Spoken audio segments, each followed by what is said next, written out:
Spiritual Living. I am Reverend Frances Lorenz, and it's my delight to welcome you today. We have musicians here. Our pianist is Terry O'Hara. We have Bienvenido Yangco on clarinet, and we have Stefan Plummer as our vocalist today. So we welcome them, and we welcome all of you this morning. So we're going to open this morning with a song you wouldn't expect to sing in church, but it will be made clear to you later when I start talking about looking up, and look unto me, why this song is truly a spiritual song. So, oh, I'm sorry. We're going to actually start with the prelude. I totally skipped over it. I'm not used to following a program. Owned by Ludovico Finaudi.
There's a short beginning to this. I don't know. I don't think it's in the program, but it's very short. And it'll take everybody in when everybody begins to sing. The hills are alive. It goes like this.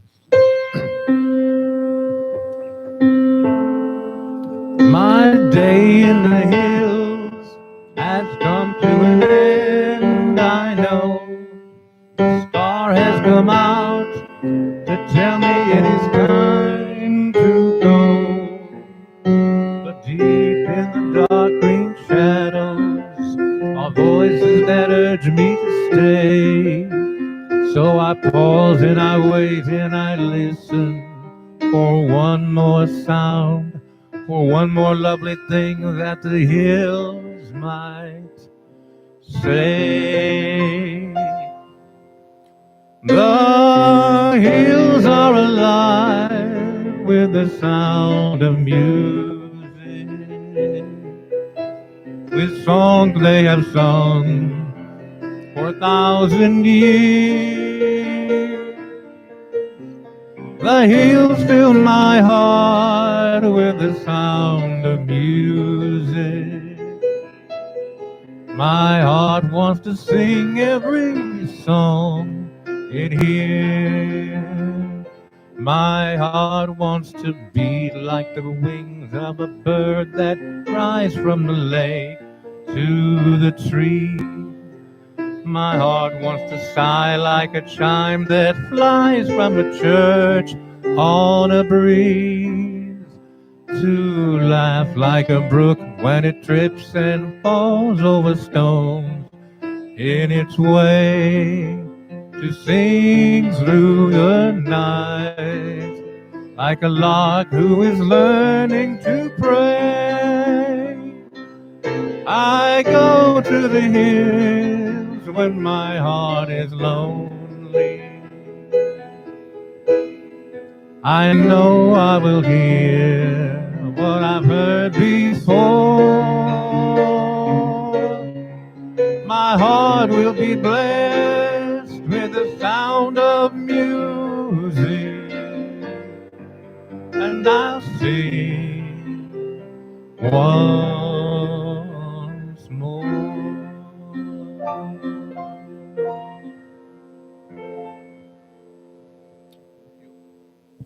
Good. You guys sound good. Oh, it is you.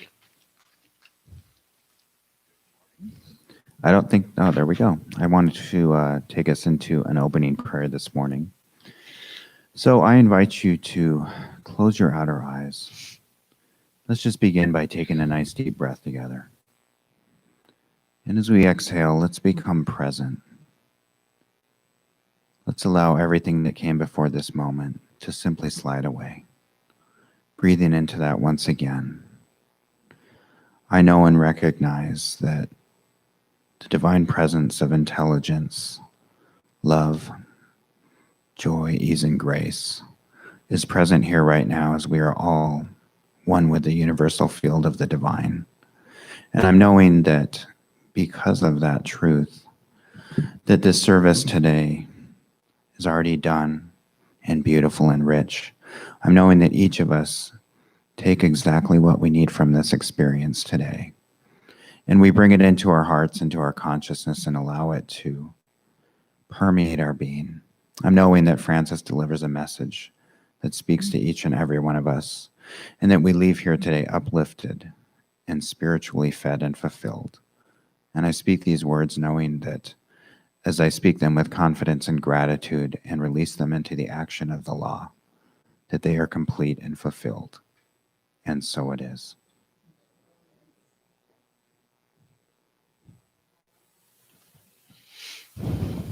So we have some community news. I want to bring up Sharon Sterling, our board president, to talk to you about our pledge program. And today is Pledge Sunday. We may extend it, though. Good morning. I'm going to unmask. So today is the final time that I'm aware of that I'll be speaking about our pledge program of thanks and giving. And I just love this whole concept of the thanks part, and then because we're thankful, we give. And I hope that you have enjoyed using your booklet for listing your gratitude every day. If you haven't, you still have 11 days to do it until Thanksgiving. So gratitude is that spark that brings us joy. It's a catalyst for joy, as well as generosity is the other catalyst for joy. So in thinking of that, today I want to talk about spiritual community. What is a spiritual community and why is that important? One of the sources for my talk today defined spiritual community as a place of relatively open-minded people with three major traits. It is focused on love and kindness. It is open to everyone. It allows spiritual exploration at each member's pace. Another source that called Community Toolbox refers to assets of a spiritual community. It's not just our building. So our assets as a community are being charitable to others, being compassionate, being forgiving and open to reconciliation, being appreciative and grateful, spreading hope, spreading and sharing hospitality, practicing humility. Our center is a living, breathing personification of these assets. Isn't that a great thing? I am so grateful for that. Michael Beckwith, who is the head minister of Agape in CSL Culver City, California, offers his comments of the purpose of a spiritual center. He says, committed participation in a spiritual community accelerates our spiritual evolution. When individuals gather to meditate and pray, their united consciousness contributes to the spiritual progress of each individual. The community also offers the opportunity to cultivate patience, humility, compassion, and selflessness.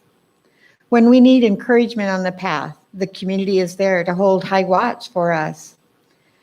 Isn't that what happens here at CSL? We're building community and supporting each other. I am so grateful for that. So our community needs and is worthy of our financial support. The final thing I'd like to share is from a book of Becoming a True Spiritual Community by Larry Crabb. He says, in today's frantic society, people rarely develop intimate relationships. Instead, they spend their lives essentially disconnected from others, rushing through life, content with brief visits and casual conversations. But what if one develops a spiritual community of people who walk with and support each other through life's journey? A community of real friends who listen to each other's personal stories, who encourage and nurtures each other's strengths, and who accept people for who they really are. A place where God can heal disconnected people and allow them to reconnect with each other and ultimately with God. We have that spiritual community here at our center. A lot of people I've heard say, well, I just go to the forest and that's my church. And that's wonderful. But let's take it beyond there, because there's something that happens when you are in community that you can't find as an individual doing your own walk, but both of them make you stronger and bigger in your spiritual heart. And so that's why we need each other. And right now, during this unique time, we have our connection being on Zoom or individual phone calls, and it makes it a little bit more challenging to connect and support each other. We have to be really purposeful about that. So in our classes, we go deep within ourselves, and as we do that, we share with others. And I feel like when we come together to volunteer even and put on one of our galas or working side by side in the yard or painting or in the kitchen, we become more connected. And that's a lot of what our world needs, not separateness. So at our center today, we not only need your time and your talents, but we need your greenbacks from your wallet and from your bank.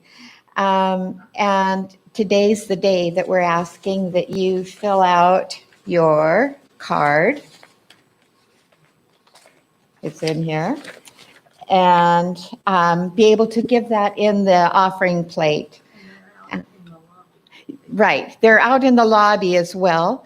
And I want to just remind you that 75% of our income to support our center really goes to, 75% is raised in tithes. The other percentage, we used to be, Mario has some pledge cards if anybody needs one. And the other portion comes from our classes. So when you take a class, you're investing in your spiritual development, but you're also supporting CSL. So the other, we used to be 70% was our tithes supporting, but since we can't rent out our building right now, we need to up our tithing. So as you complete your card and doing it gratefully, gladly, and joyfully, may it bless you in your heart with that giving aha. So thank you so much for your support and for our center and being a part of our center. Thank you so much, Sharon. We've got a few more announcements before Stefan sings, but I'd like to call Bev up to talk about her retreat or workshop that's going to be in December. Really exciting opportunity for you. Hi. In earlier this fall, I was recommended to read a book called The Art of Possibility by the Zanders. And I was so moved by this book. It has 12 practices that you can use to reframe your life, basically. And it occurred to me that this might be a really fun thing to do for a workshop at the end of this year, right before the new year, which I have a lot of hope for. I don't know about you, but I'm ready for something new. So if you are interested in bringing new energy into the new year and also learning about reframing some of the things that make you feel stuck, this is going to be a 5-hour workshop divided into 2.5-hour sessions. And we're planning for December 29th and 30th. So it is right before the end of the year at 6 p.m. You can find more information online. The cost is $35 for both days. And we want to make it affordable, and it is going to be a fun time. So hope to see you there. Thanks. We're going to be sending out a newsletter of all of December activities probably next week, and also the coordinates for connecting with our Thanksgiving interfaith service that I'm a part of, the interfaith group here in Tacoma. And we don't know, I don't know the details yet, even how we're going to create it, because we just know we can't gather in a group. At 11 o'clock today, the governor is speaking about new restrictions. We don't know whether we'll be able to gather as a group next Sunday, but also watch for that information. Online we'll be letting you know what is determined at 11 o'clock today. And but most all of our classes and workshops right now are offered on Zoom. So there's nothing preventing you from registering for those. So I want to introduce Stefan. She's going to sing this original song she wrote, which I love, All These Fruits. Hi, everybody. We didn't do a sound check, so good luck. It'll be fine, right?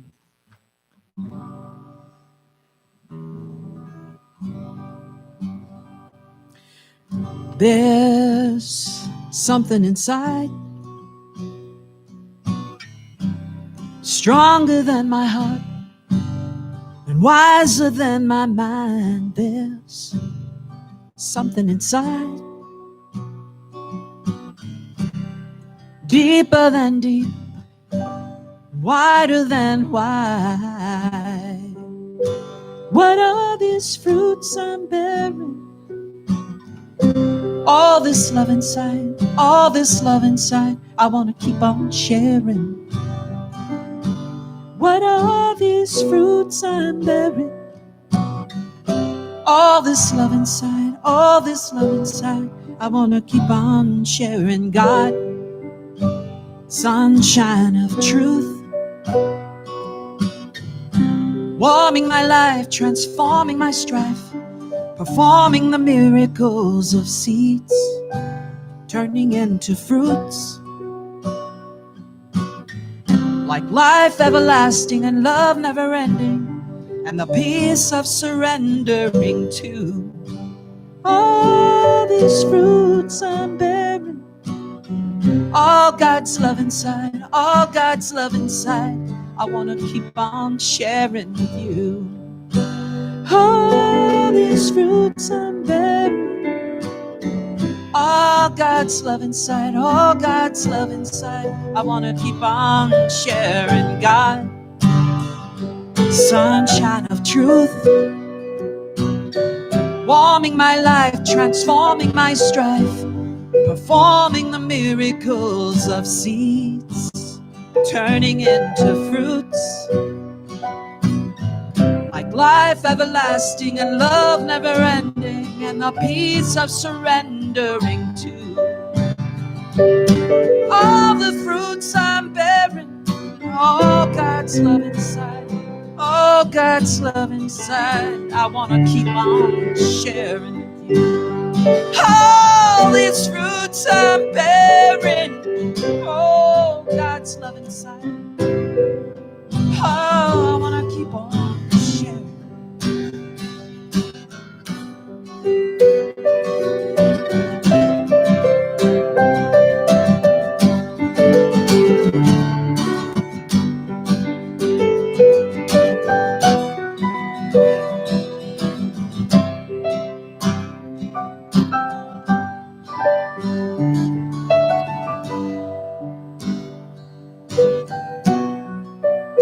All these fruits I'm bearing, I gotta keep on sharing.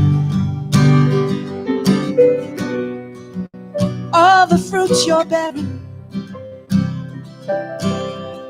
keep on sharing love, peace, understanding.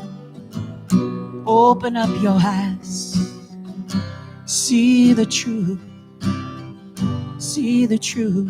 all around. It's all the fruits we're bearing, all this love inside, I want to keep on sharing with you. Oh, that's gorgeous. That's gorgeous.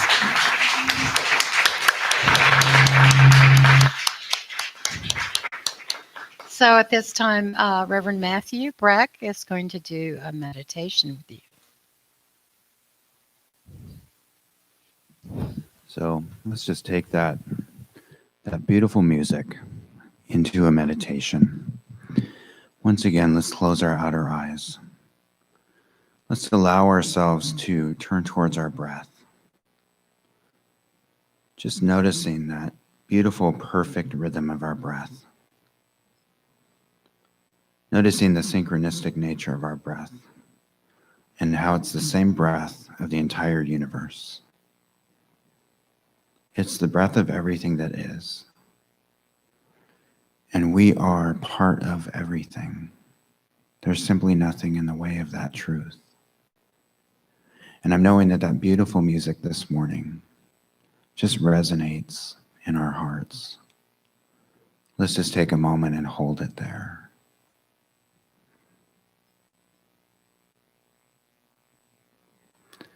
Knowing that the same vibration of that music, of Stefan's voice, is also in sync with the vibration of the universe. It's that beautiful rhythm that is everything. And I would like to take that vibration and that breath in that heartbeat. And let's imagine meeting somebody's eyes, whether it's a loved one, a friend, a stranger, somebody behind the counter at the grocery store, somebody restocking produce in the shelves so that we always have things there for us, a medical worker, somebody on the front lines.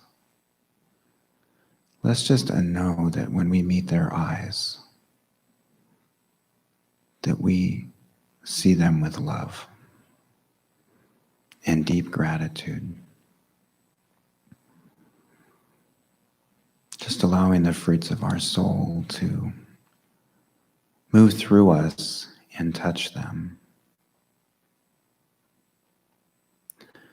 Let's just take this week to meet everybody with those loving eyes, the eyes of the divine, the universal love that encompasses everything that we each have within us. Knowing that when we operate from that place, that we awaken something in us that touches everybody we come in contact with. And that our eyes are the window of our soul, and they express so much of who we are. Let's just be cognizant of that this week. And know that as we do that for others, we're doing it for ourselves. And we're changing the world just by that simple act of seeing the people around us with loving eyes. Let's just take this experience into our heart right now and let it be present there. Let's integrate it into our being and be open and receptive to the outpouring of universal love that moves in through us and out through us into the world. And as we do that, let's come back to the room. Let's open our eyes and take a deep breath. Taking the gift of the music, of the meditation, of the service this morning, and just allowing it to flourish within us, and looking around the room and being fully present. And so it is. So I get to sing another song that I wrote. I love Reverend Frances. She's so cool. She's really cool because I email her and I'm like, well, how about this song, All These Fruits I'm Bearing by Stephen Plummer, and God Will Make a Way by Stephen Plummer. You know, like this artist, who's this artist? It's just me. Anyway, I wrote this one. This one's from the Bible. This one is God will make a way. And I know that like in the line, it's like, you know, to gather the loaves and count all the fish, but there's not enough to each get our wish. And there is, but it's just following that stream of thought, and that God will make a way. I don't know why my guitar's out of tune.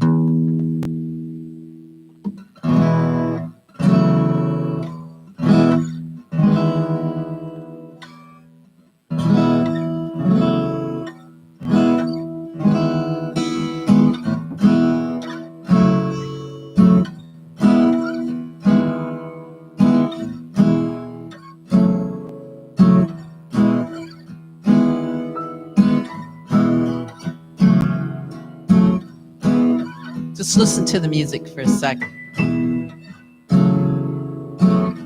It's what there is.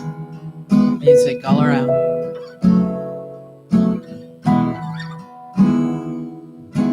Gather the loaves and count all the fish, but there's not enough to each get our wish, to fill up our hearts, fill up our souls, to fill up the world with wishes untold. All the riches untold. All the riches untold. But God will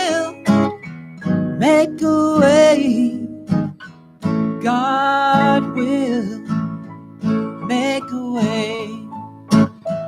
God will make a way. God will make a way. When there's no way,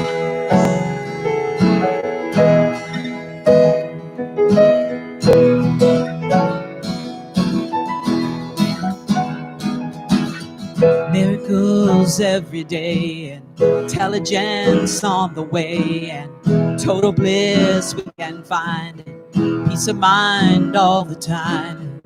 God is day, God is night.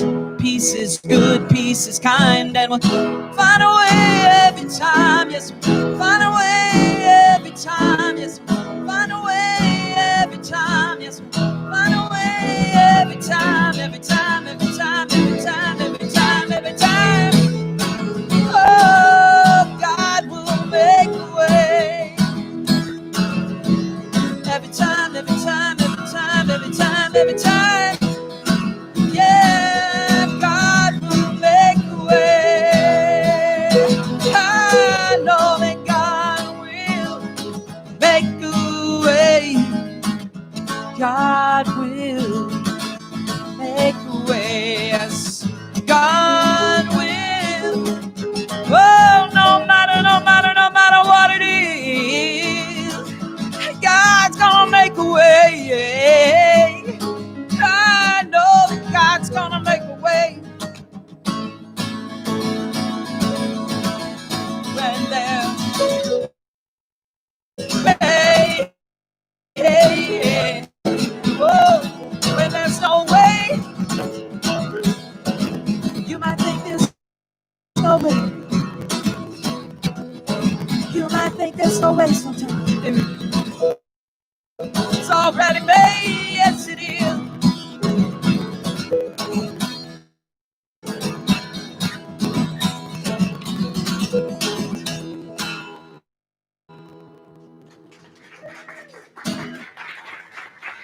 Oh, a new song for me. What a great song. Wow. Well, I woke up at 1 o'clock in the morning with a message from Spirit to change the title of my talk and remove certain things and totally re-edit. And so the new talk title, which I was able to put in the program, is Look Up and Look Unto Me. And it's based on this whole idea of high mysticism, which was written by Emma Curtis Hopkins. She was Ernest Holmes' teacher late in life. And so we often study the mentals. She says in your program, if you'd look at that quote, material, there are three sciences: material, mental, and mystical. And so we're going to really be covering those three sciences today. The material sciences are the laws that are sure, like hydrogen and oxygen, when they get together, create water. And the sacred books proclaim a mental science to which the world can subscribe, that all we're made of is thought. And then mystical science announces the principle of predicateless being. Now, these are names. Emma comes up with thousands of names for God. This is the way of someone who truly loves God. She has an amazing repertoire of words for God. And so predicateless being, that means no action, just being, no verb involved, predicateless being. And mystical science sets ways of matter at naught and nullifies thoughts of the mind. So that's pretty much this topic of looking up, of look up and look unto me. You heard from our board president Sharon earlier about the importance of community and why it's important. It's really we get to look at one another, and that's a big deal.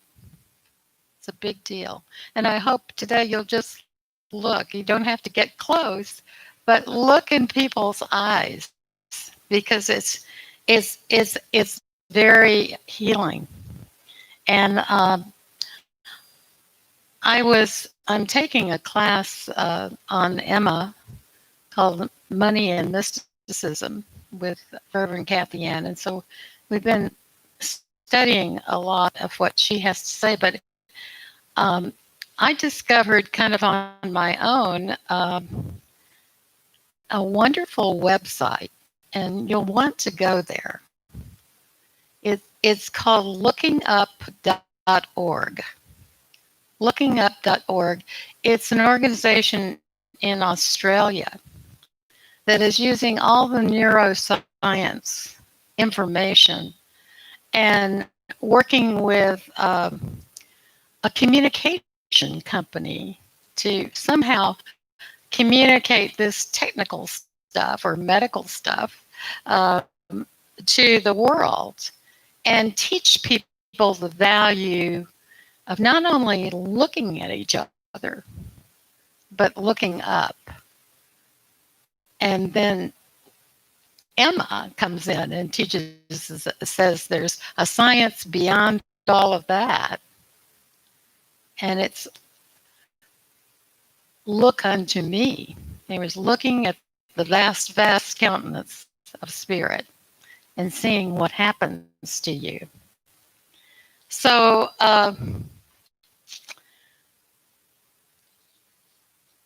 looking. We just heard from a congregant, someone who occasionally comes to the church. Mario is in charge of compassionate care, and she called to let him know that her cancer had returned. And she had gone up to a medical appointment in Seattle at the hospital. And she got very stressed out at that appointment, and her heart started racing. And so they sent her to the emergency room, which was way the other side of this hospital. And in the hospital, she was told to wait. They were going to give her a shot of something. And they left her locked in a room all by herself for over an hour. And and it was even worse, she got to panicking. And so she just got off out of bed, got dressed, and walked out. And she said, I was just left here. And they said, well, this is the ER. Anyway, so she came home and has been treated since, but no one was there to look at her. As part of a 2-year study of neurophysiology of human touch and eye gaze in regard to healing, you could imagine going to the hospital, a nurse chats with you, and already the face-to-face interaction begins. And then something happens, like it did to this person, to kick off stress, kicking in a negative neuropsychological process. And then the nurse comes in again, and after 5 minutes of direct gaze, the stress reaction subsides.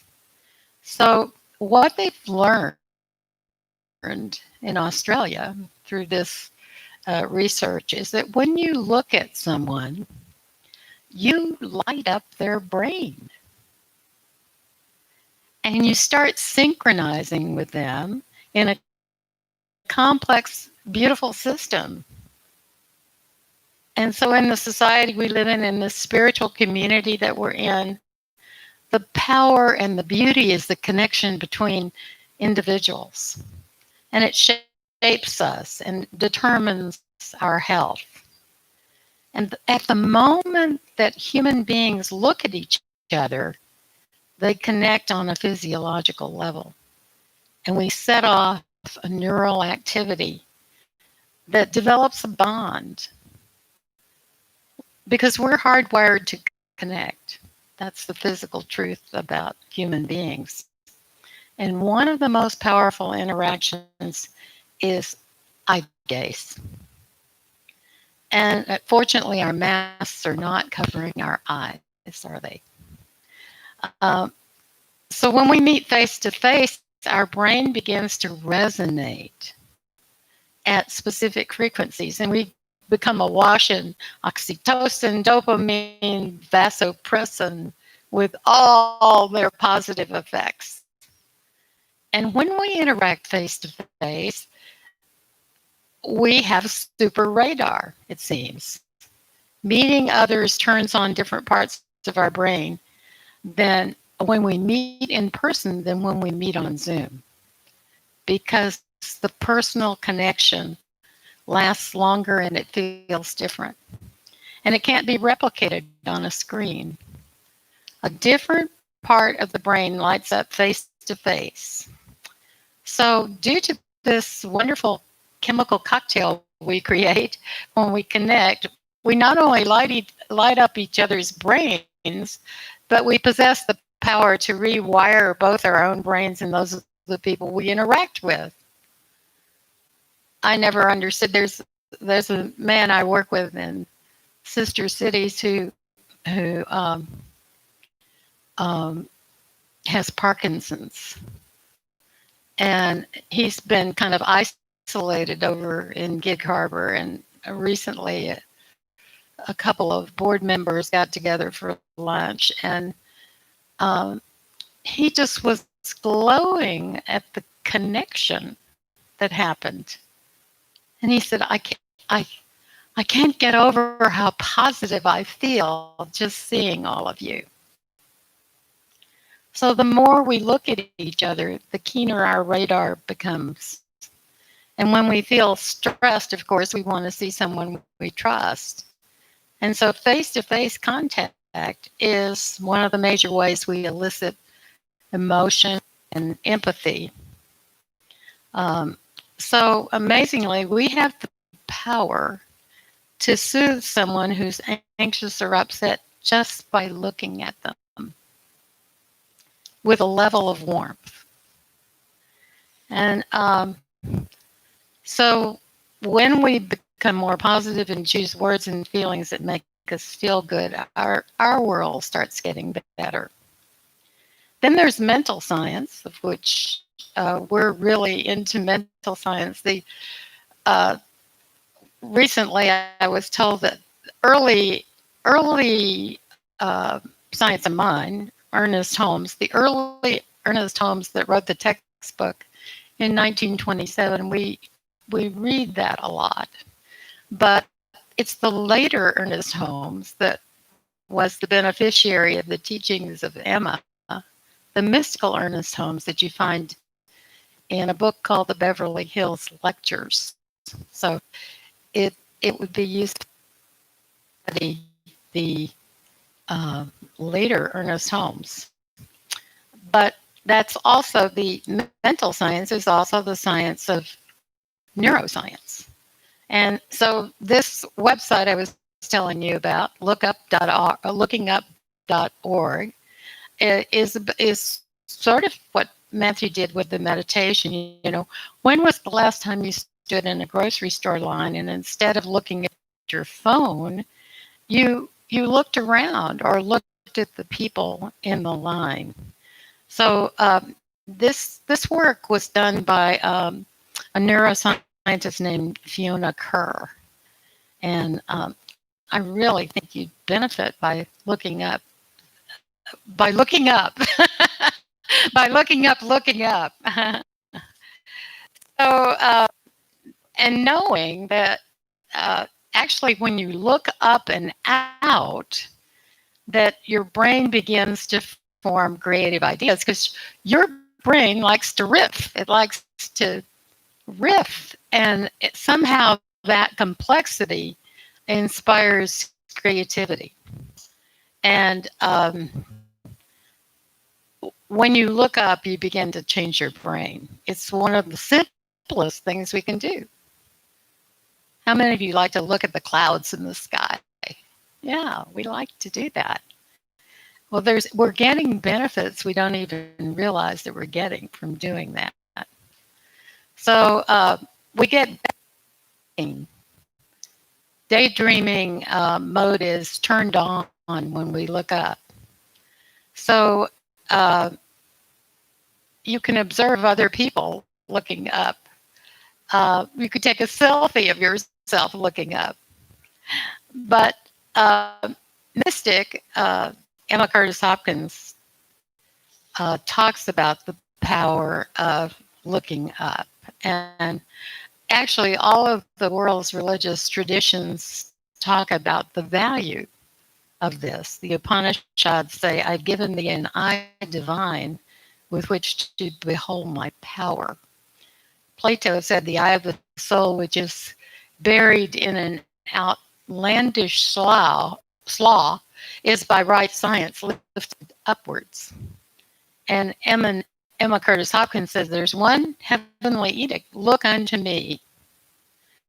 And so the exaltation of this sense of looking towards what she calls the vast, vast countenance, ever shining towards us like the sun, is our way to return to the source. And I ran across Psalm 121, which is, I looked to the hills from whence cometh my help. And the idea here, just like I go to the hills when my heart is lonely from the sound of music, or I look to the hills. When you look at the hills or Mount Rainier, you're looking in that upward gaze. It's a very powerful position for the eyes to be. Also, Emma quotes Buddha, and he says that to be blessed, we must keep 8 conditions. And the first is right view, right vision. So again, this is just woven throughout religious traditions. So I wanted to share with you this practice of looking up. It's really quite amazing. It's a spiritual practice.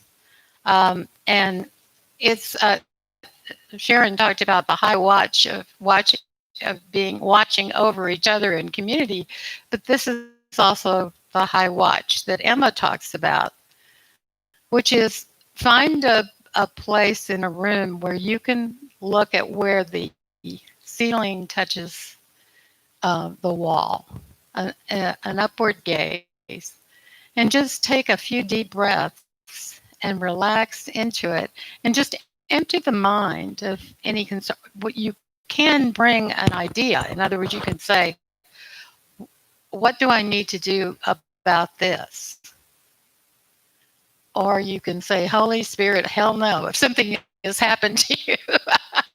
And then so what's better for me? Yeah, what's better for me right now? What should I be doing? And just empty yourself, and you will have happen to you an amazing connection with spirit. You'll get answers you never dreamed possible. And that's what Emma calls holding the high watch. Holding the high watch. And we're doing this practice this week of holding the high watch for about 10 minutes every day. And you could use a cloud in the sky if that's what you prefer. But looking up with just, an open mind and spirit and waiting. So what do you get? You might get a feeling, but often you get ideas, because how can spirit communicate with you except through the ideas you get? And I'm on the board of my daughter's ministry, and I was sitting doing this practice, and I got this download on what what work she should be doing, matching what I knew to be her desire to serve in ministry. And she lives in a neighborhood called Ravenna, which means crow. And so I got this crow and I put Ravenna retreats. She's always wanted a retreat ministry. And I sent it to her and she said, yes, with a million exclamation points. That's what she wants to do. But I didn't have that idea. It came from this practice of looking up. So my message to you is this week, practice. Practice looking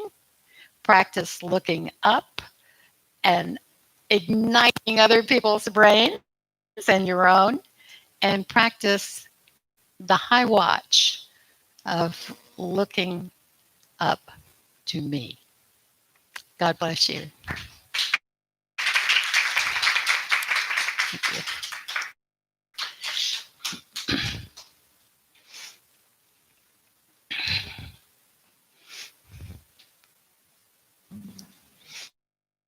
Oh, I'm starting to feel really naked without my mask. Seriously. I want to say thanks to Reverend Friend. No, that's not mine. I want to say thank you to Reverend Francis. And she is a rock star. She's a rock star. You're a rock star. And you know, when you talk to her, she really listens. And you know, I mean, it's so great to know somebody's really listening to you. And my friend Karen, I mean, we've been coming here forever. And my friend Karen, you know, she often cries when Reverend Francis speaks. And we go all these different churches. I've never seen Karen cry. She cries. She's so moved and touched by your words and the way that she is, just her presence. So thank you so much for being. Oh, I need my glasses. Not Reverend. Reverend Mario. Please. No, he's so cool. You know, this guy, he can jump around and he twirls all the stuff. So he just run right up here with my glasses, no problem. So this is a song, I didn't write this one, but I wish I had him. I might be like a millionaire by now. No, I just love what this song says. To never forget that we do have options. We can dance.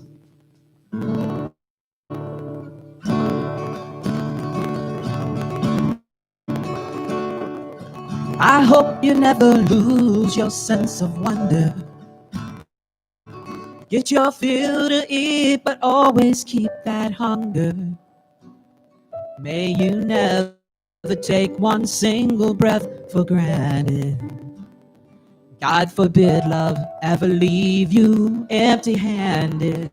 I hope you still feel small when you stand beside the ocean.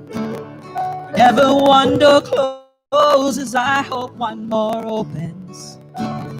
Promise me that you'll give faith a fighting chance. And when you get the choice, sit it out or dance. I hope you dance. I hope you dance. I hope you never fear those mountains in the distance. Never settle for the path of least resistance.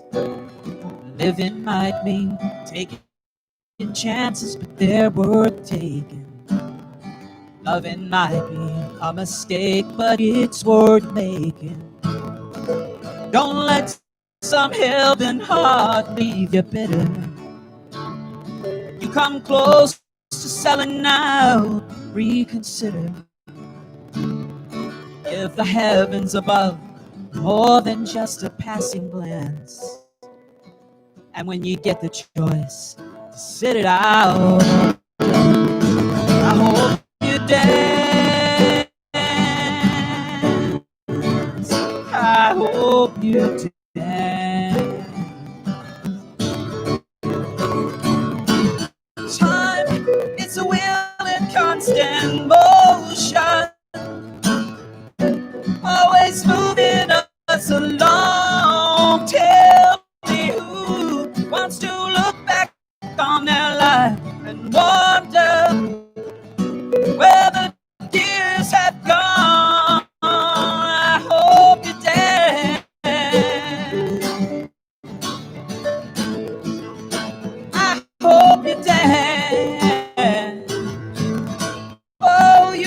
time. It's a wheel in constant motion and always moving us along. Tell me who wants to look back on their life and wonder where the years had gone.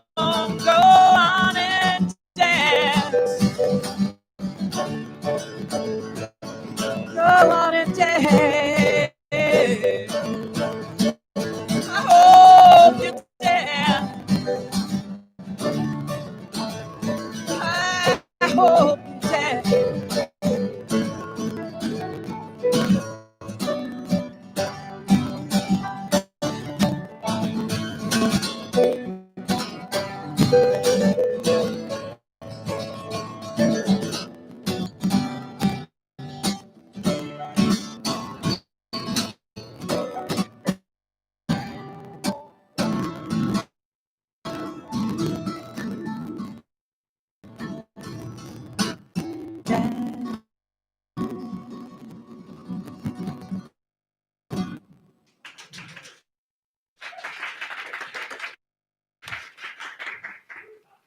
So it's time for our offertory, and we like to say the blessing that's not only in your program, but it's on the screen. So together we say, divine love through me blesses and multiplies all that I have, all that I give, and all that I receive. Thank you, God. And so it is. Let's go ahead.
if Bev could come up and do a healing prayer.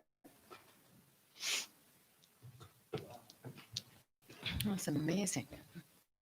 Isn't that beautiful? Thank you so much. I invite you to close your outer eyes with me and just know the truth. And the truth is that spirit is absolutely everywhere present. Spirit is that divine intelligence that acts in, as, through us, each and every person in this room, and beyond and beyond and beyond. It innervates the entire natural world, including things that seem inanimate, like rocks and stones. They are teeming with that same energy that is spirit. I know it is in the farthest star and the closest molecule. I know it is present in each and every person here, and I know it is present within me and within you. And because I know this truth, I know that when we speak our word for healing, it is the truth. And I speak my word for each person in this room today, knowing that whatever needs healing is healed. That whatever you are thinking, whatever each person here is thinking, is the problem with the pandemic, or with their job, or with a relationship, or whatever your issue seems to be. It is solvable. When we not only look up, but look within, we find that center that is God, that is spirit, that is the loving arms that we are seeking. So whatever we are seeking, know that it is within you, within your power, as a child of God, as that divine spark in your own world, your own life, to be able to move mountains, to be able to move into what is your desire. And I also know for our country and for our world that healing is happening right here and right now. The divisions that have been so solid are slowly breaking down, are moving and growing in a positive direction. I have that hope. I know it is true. And so I just thank God for all the words that have been spoken here today, knowing that they are the truth. And I'm so grateful. And I release this prayer into the universal law, where I know it is done. It is done, and it is so. And so it is. So let's stand for our closing song. Let's celebrate our love.